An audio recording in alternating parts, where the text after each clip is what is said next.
Morning, guys. Today we'll be discussing about gluconeogenesis, then if time permits, even Cori cycle. Right. So gluconeogenesis basically refers to the formation of glucose from non-carbohydrate sources or non-carbohydrate precursors. So glucose synthesis from non-carbohydrate precursors in cytosol of hmm. So this is gluconeogenesis. Right, done the reaction. This will be the exact opposite of your glycolysis, but one additional step in between, and the hormones will change a little bit. Okay, you'll see eventually what is happening. It will be very similar to glycolysis, though.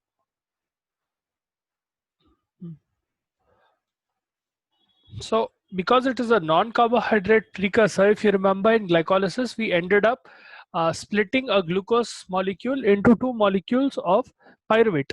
Now we start off with pyruvate here. So you're trying to make what you call glucose from pyruvate. All right. So you take pyruvate and you subject it to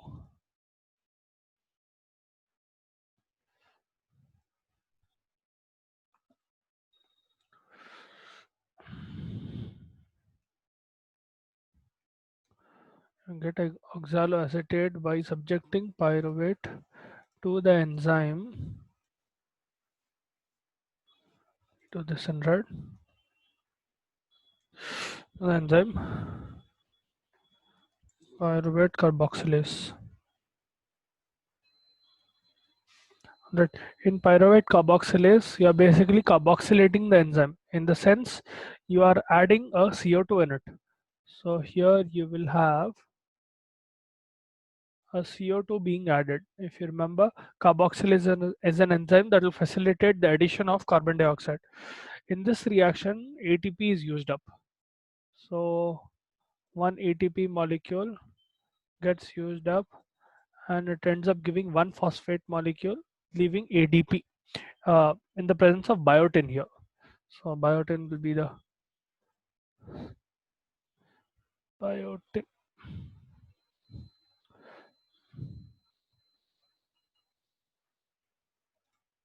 In the presence of biotin, pyruvate will be converted into oxaloacetate. This is the first step, right?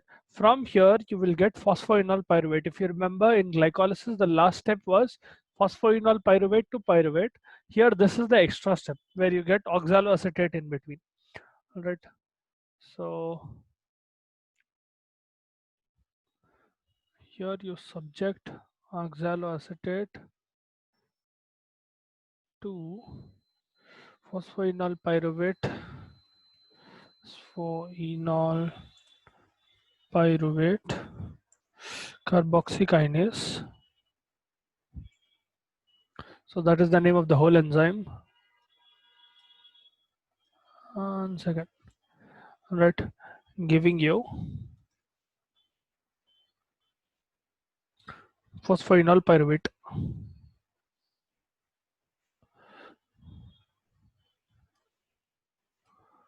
This is in black.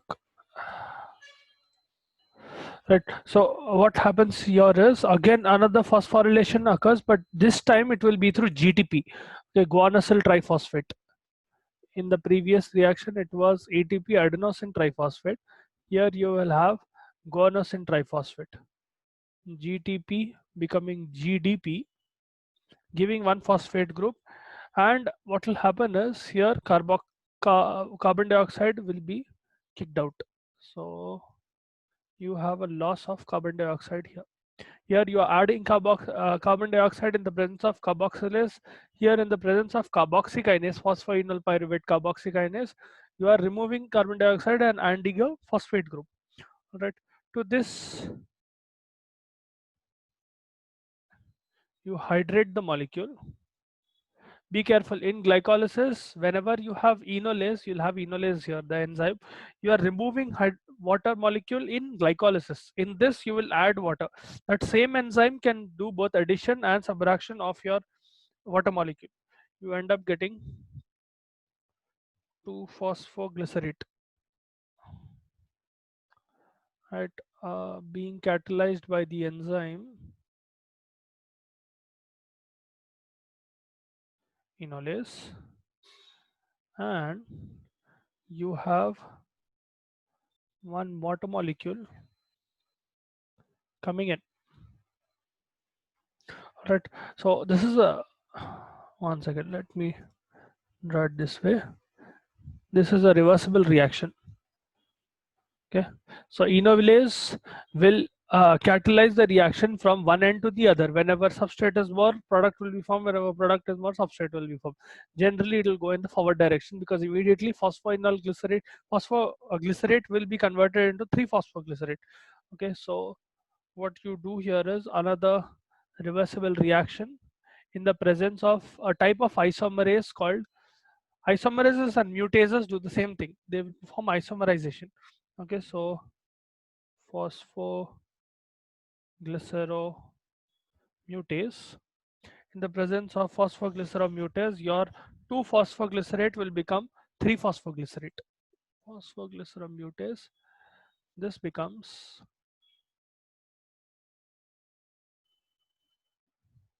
3-phosphoglycerate.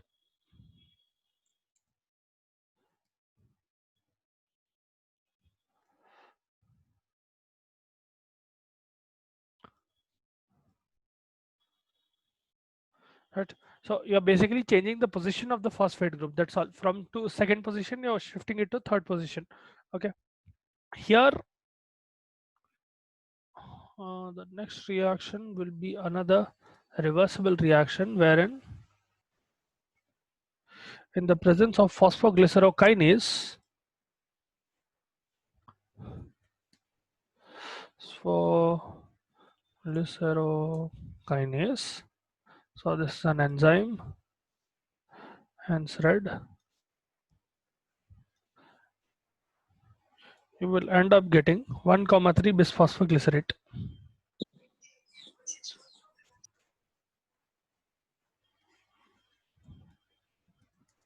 Just hold on 1 second. I think we're missing a ATP or an ADP or GTP. They should be here, because you're phosphorylating the ion here. You need to have that.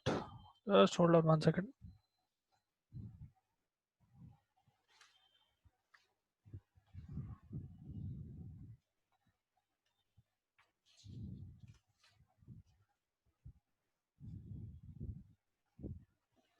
You can copy this down till here if you want to. Uh,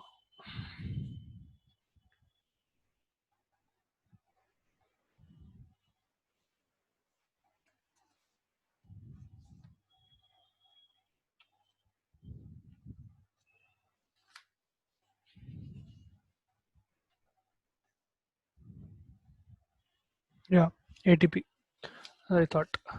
So you get ATP, phosphorylating the molecule again, giving you ADP. All right. So you end up getting your 1,3 bisphosphoglycerate. Right. If you see, this will be very, very similar to your what you call glycolysis, just in the opposite direction. Okay. From here, now this reaction is, where is the arrow mark? Right. Okay. Let me draw it this way then.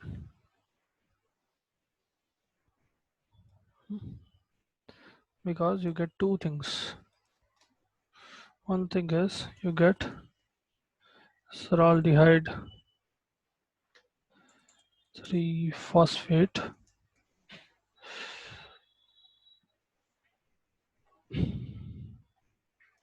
so here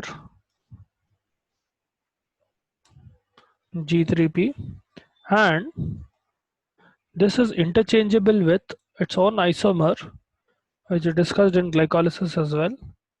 That isomer being DHAP. DHAP. All right. In this process, what will happen is your NADH will, one second, hold on. There should be addition of hydrogen.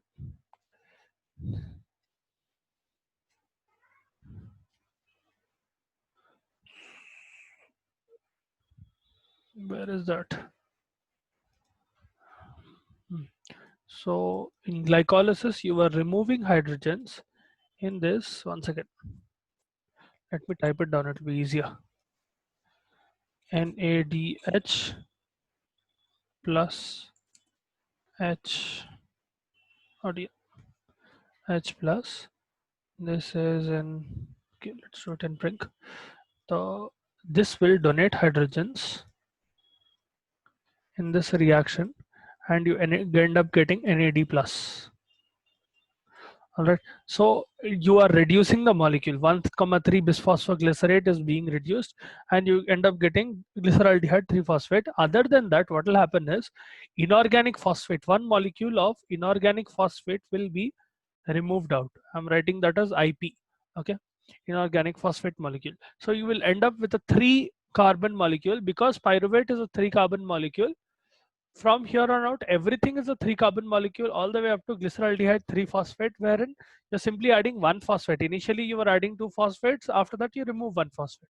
Okay, I'll repeat the whole process till here, just in case you did not understand. See, you take one pyruvate molecule, which is a 3-carbon molecule. All right, gluconeogenesis is the process in which you are trying to synthesize glucose from a non-carbohydrate precursor. So from something which is not a carbohydrate, you are trying to make glucose. How you do that is you take the end product of glycolysis. If you remember, in glycolysis, we literally split up glucose, a 6-carbon molecule, into 2 3-carbon molecules, which are pyruvate. Here, you start off with a single molecule of pyruvate. You convert it into oxaloacetate by carboxylating it, that is adding 1 carbon dioxide and donating 1 phosphate to it. You get oxaloacetate. From here, you remove a carbon dioxide like this, and you add another phosphate through GTP this time. Okay, last time it was ATP, this time it is GTP, and you end up getting phosphoenol pyruvate. To this, you hydrate the molecule, catalyzed by the same enzyme that was dehydrating the molecule in glycolysis. Here it will hydrate the molecule, which is enolase, and you end up getting 2-phosphoglycerate. The structure will change a little bit. 2-phosphoglycerate will isomerize itself using phosphoglyceromutase, and the position of the phosphate group on the 3-carbon structure will change to 3-phosphoglycerate. So you're basically changing, if you have 1, 2 and 3, let's suppose ऐसा है, ठीक है? One second. Or I'll just drop P. Okay, easier for you to understand. Imagine in 2-phosphoglycerate you had phosphate attached to the second carbon. What you are simply doing here is removing it from the second position and putting it in the third position. That is isomerization. Okay, from second phosphate group to third phosphate group. Functional isomers. Sorry, positional isomers. Now 3-phosphoglycerate is being phosphorylated again in the presence of a kinase enzyme, phosphoglycerokinase, and you get 1,3 bisphosphoglycerate. So initially you had a 3-carbon with phosphate on the third group. You're adding another one phosphate here. All right. From here, what you do is you reduce the molecule, in the sense you add hydrogens, okay, 2 molecules of hydrogen, and you remove 1 phosphate. So you remove this phosphate and you end up getting G3P. All right, glyceraldehyde 3-phosphate. Now you know glyceraldehyde 3-phosphate is an isomer of DHAP. They can be what you call interchangeable in the presence of triose phosphate isomerase. Right. So till here, I hope the reaction is clear. Okay, it is almost the same as glycolysis, just going ulta, right, the opposite direction, except one excessive step where you have oxaloacetate being formed in between. Okay, if you see, it will not make much of a difference here, where carbon dioxide is being added then removed again. Okay, number of carbons will not change. Initially in oxaloacetate it will mildly change, but again it will go back to the same number, 3 carbons. All right, after that everything else is 3 carbons. Yeah. Okay, I hope you are understanding till here. Now from here on out, what will happen is, see, this is a reaction from, if you see from step 1, okay, let's say this is step 1, let me do it in green. This is step 1, step 2, or if you take the reaction, then this is step 1, this is step 2, step 3, step 4, step 5, and step 6, right? Till 6 steps you are still having only 3 carbon molecules. For glucose you need another 3 carbon molecule. Now I know glyceraldehyde 3 phosphate and DHAP are interchangeable, but that will still be only one 3 carbon molecule. This will turn into another 3 carbon molecule. Imagine them as twins. Okay, one is sitting in the other's place for attendance. Think of it that way. Okay, so imagine if I write glyceraldehyde 3 phosphate as 3C, DHAP is C3. Okay, they are the same thing, they look different. All right, but still I cannot make glucose with just one of them. I need a 6 carbon molecule. So what will happen is, this whole reaction from pyruvate to glyceraldehyde 3 phosphate will occur again in glycolysis. If you remember, from the reaction of formation of glyceraldehyde 3 phosphate onwards, from G3P onwards, the reaction that continued down, I told you that occurs twice. Now if I want to make glucose back, I'll have to repeat this process from pyruvate to G3P twice, so that I can get 2 molecules of glyceraldehyde 3 phosphate. All right, I hope you are understanding now. Okay, if you are not understanding, please let me know. I'll explain again if you want me to. I'll repeat once just in case for those who did not understand. Now pyruvate is a 3 carbon molecule, right? If you compare this to glycolysis, if you compare gluconeogenesis literally means making new glucose. Okay, uh, pyruvate molecule will be converted back all the way. The reaction of glycolysis will go in the opposite direction. Okay, the only extra step being oxaloacetate formation here. Pyruvate will be converted into oxaloacetate, which in turn will be converted into phosphoenol pyruvate, all the way up to glyceraldehyde 3 phosphate. Now glyceraldehyde 3 phosphate is interchangeable with DHAP. Okay, it can convert into DHAP and DHAP can convert into G3P. Still, either way, I have only 3 carbon molecules. I need a 6 carbon molecule to make glucose, because glucose is a 6 carbon molecule. So I'll repeat the same reaction from pyruvate to G3P again. All right. So the whole reaction 1, 2, 3, 4, 5, 6 will occur all the way again, so that I get end up with 2 molecules of glyceraldehyde 3 phosphate. Now, in these 2 molecules of glyceraldehyde 3 phosphate, one will convert into DHAP and one remains in the form of G3P. Both of these will merge together. All right. So you have, one second. Okay. Again, if you're not understanding anything, please feel free to stop me. Okay. DHAP, one molecule of G3P, I told you, is converting into DHAP. One molecule of G3P remains the same. Right. This whole reaction. Oh dear, one second. This whole reaction occurs twice. Okay, so that you get 2 molecules of glyceraldehyde 3 phosphate. I'm writing that 2 times just for your convenience. You don't need to write that in the exam. Okay, that will be understood. From here, if you mix up or if you merge G3P and DHAP in the presence of aldolase, okay, aldolase, you end up getting, show it in black, yeah, you end up getting fructose 1,6 bisphosphate.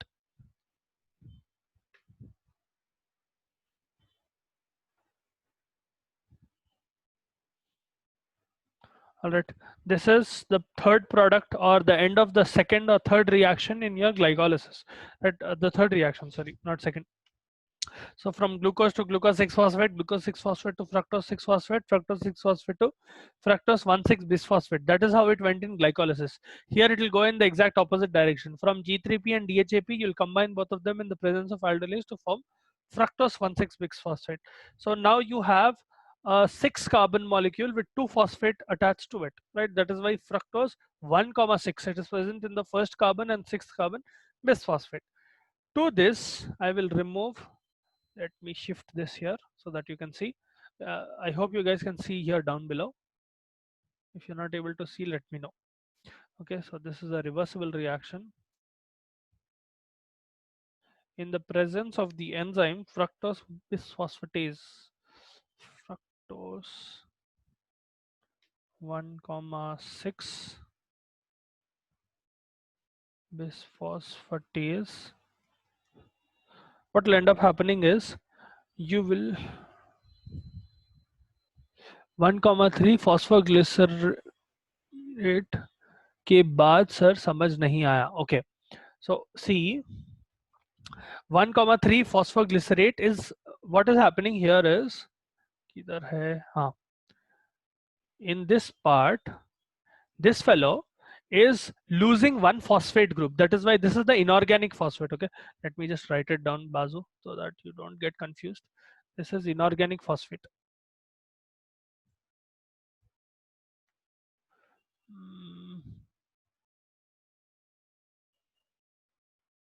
Okay, that IP is basically inorganic phosphate. What will happen is from 1,3 bisphosphoglycerate. 1,3 bisphosphoglycerate is a 3 carbon molecule with 2 phosphate groups. I am removing one phosphate group and I'm adding 2 hydrogen molecules from NADH. Okay, if I add 2 hydrogen molecules from NADH, basically NADH is donating 2 hydrogen molecules, you end up getting NAD plus. All right, so you will lose 2 molecules of hydrogen here. You'll confuse that with this thing, and you end up getting NAD plus. In the end, the product will be glyceraldehyde 3 phosphate. Okay, you are removing one phosphate and adding 2 hydrogens. You end up getting glyceraldehyde 3 phosphate. Now, if you remember, glyceraldehyde 3 phosphate is a 3 carbon molecule. The same, we haven't added any more carbon molecules still here. Glucose is a 6 carbon molecule. If I want to make a 6 carbon molecule, I will need 2 such glyceraldehyde 3 phosphates. Okay, I cannot make a 6 carbon molecule from a 3 carbon molecule. What I need to do is I need to repeat the whole reaction from pyruvate all the way up to glyceraldehyde 3 phosphate again. So what ends up happening is the whole reaction occurs twice. So I use 2 pyruvate to make all the way up to 2 oxaloacetates, 2 phosphoenol pyruvates, 2 phosphoglycerates, uh, 2 3 phosphoglycerates, and 2 1,3 bisphosphoglycerate, so that I can get 2 molecules of glyceraldehyde 3 phosphate. Basically, the whole reaction is occurring 2 times. All right.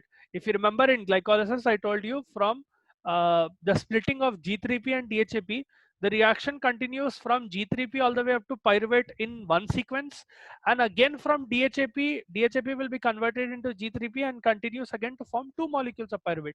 Here the exact opposite will happen. 2 molecules of pyruvate will make 2 molecules of glyceraldehyde 3 phosphate.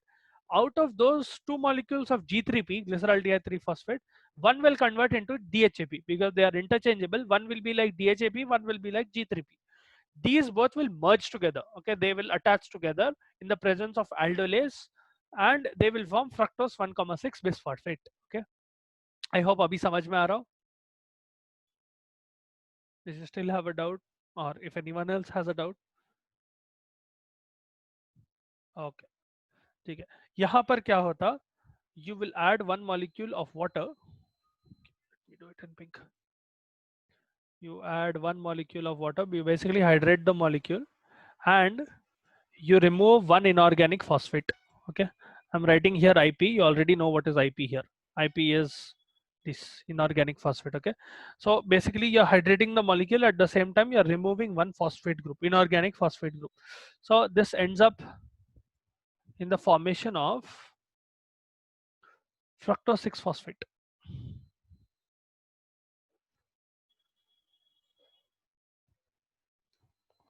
Okay, so basically you're removing one phosphate group from first position. Okay, you add one water molecule and you remove one inorganic phosphate. This fellow will undergo isomerization. Okay, so this fellow will change its structure in the presence of phosphoglucoisomerase.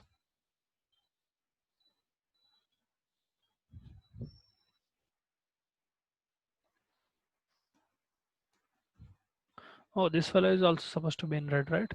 So this is the enzyme. Let me just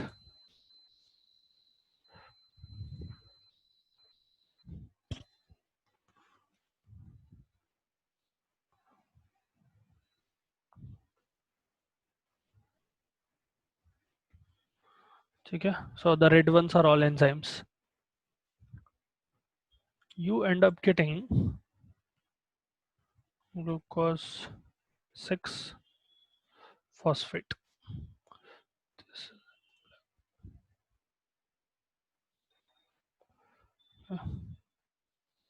So इधर लगा देंगे, ठीक है. So from fructose 6 phosphate, it will undergo isomerization to form glucose 6 phosphate. All right, glucose 6 phosphate will lose another molecule of phosphate. So this will again undergo a reversible reaction.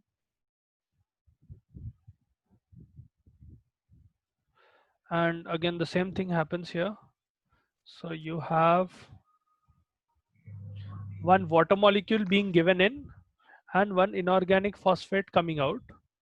And you get your end product, glucose. Drum roll.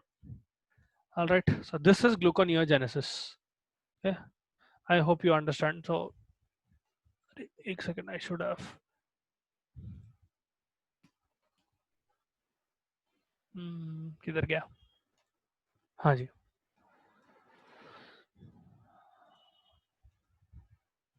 Okay, so this is gluconeogenesis. I hope you understand this.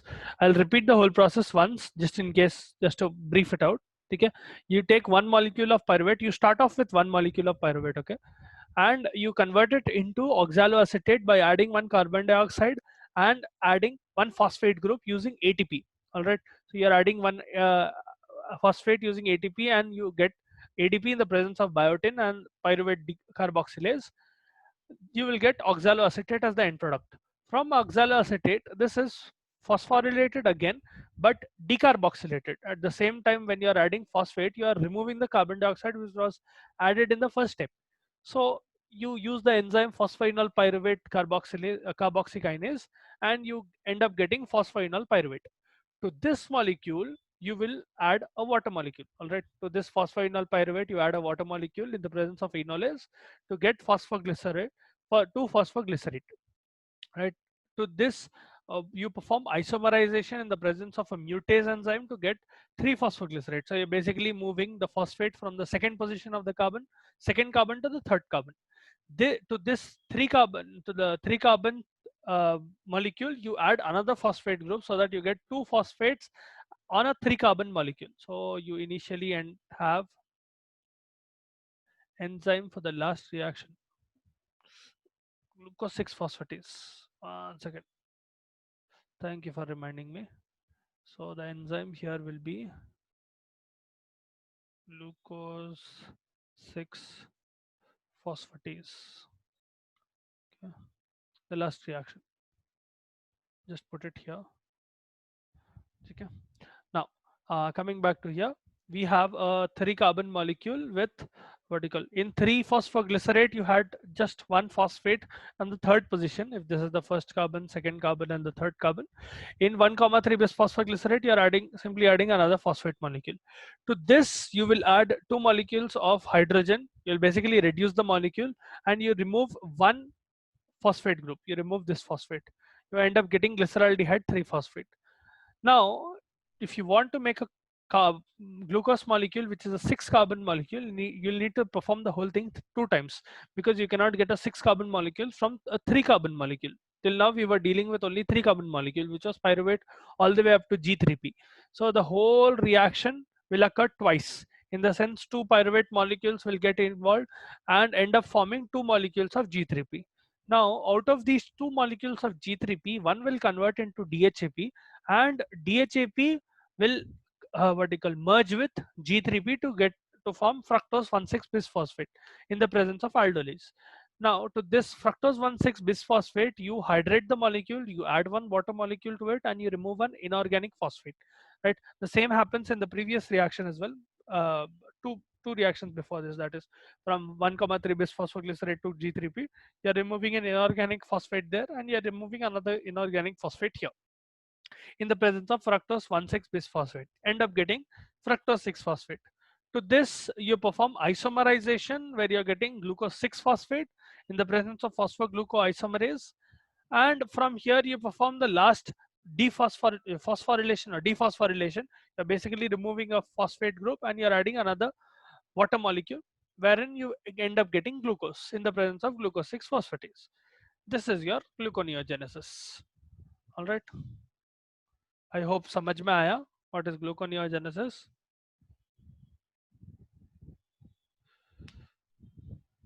So if I write down the summary of this, how much energy is used and what molecules are used. 2 pyruvate molecules, 4 ATP molecules,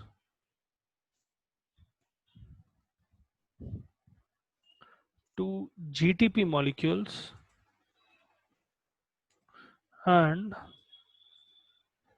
2 ADH plus H plus molecules are required.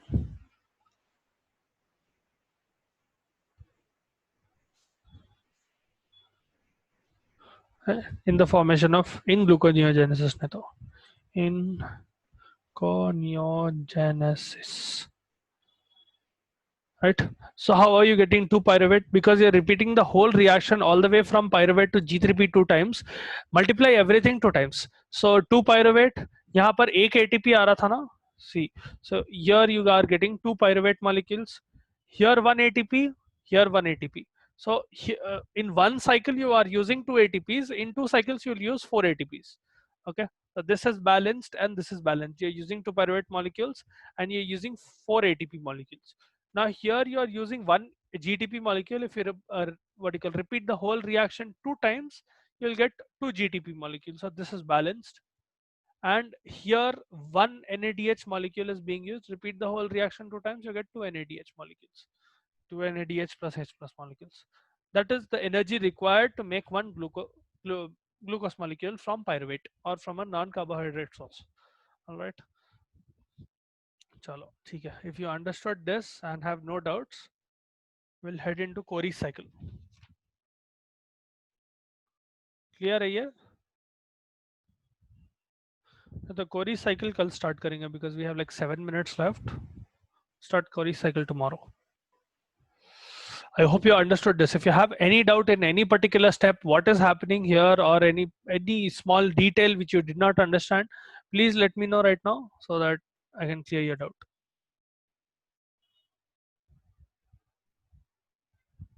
No doubts? You can type it in as well.